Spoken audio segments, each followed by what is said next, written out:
तालुक्यातील पळशी गावात अखेर महिलांच्या पुढाकाराने उभी बाटली झाली आडवी। माण तालुक्यातील सर्वात मोठी आणि सर्वाधिक अधिकाऱ्यांचे गाव म्हणून सुपरिचित असलेल्या पळशी गावात दारू, जुगार, मटक्याच्या व्यसनाधीन जाऊन अनेक कुटुंबांचं मोठं नुकसान झालंय।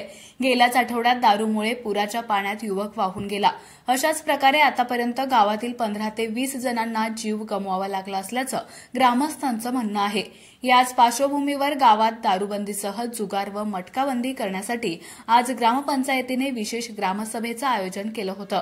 या सभेच्या अध्यक्षस्थानी सरपंच शांताबाई खाडे होत्या। गावात बियर बार व वाईन शॉपला परवानगी देण्याबाबत ग्रामपंचायतीकडे मागणी करण्यात आली होती, परंतु ग्रामस्थांनी विरोध करत ही मागणी धुडकावून लावली। यासाठी विशेषतः महिलांची मोठी उपस्थिती होती। फुलाबाई साबळे, नंदा सावंत, नंदा भोसले, आशा देवकुळे या महिलांनी दारूबंदीच्या आवश्यकतेबाबत भावना व्यक्त केल्या। दारूबंदी झालीच पाहिजे, बाटली आडवी झालीच पाहिजे अशा घोषणा देत महिला आक्रमक झाल्या होत्या। अखेर ग्रामस्थांच्या भावनांचा विचार करून सर्वानुमते हा ठराव मंजूर करण्यात आला। त्यासाठी आपल्याला दारूबंदी करायची। व्हिडिओवाल्यांनी माझ्याकडे नाही, तिकडचे हात बघा। दारूबंदी करायची का? दोन्ही हात उचलून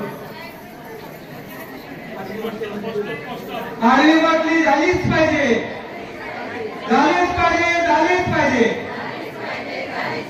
दारूबंदी झालीच पाहिजे। आवाज तुमच्या लाडका भाऊ जयकुमार गोरेपर्यंत गेला पाहिजे, कारण दारूबंदी आपण करतोय, पण ह्याची अंमलबजावणी करायची जबाबदारी आपण त्यांच्या गळ्यात घालणार। म्हणून हात वर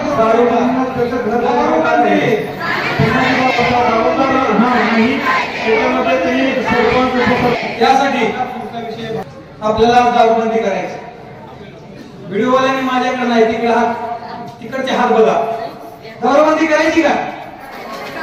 दोन्ही हात उचलून आडवी बाटली झालीच पाहिजे, झालीच पाहिजे, झालीच पाहिजे, दारूबंदी झालीच पाहिजे।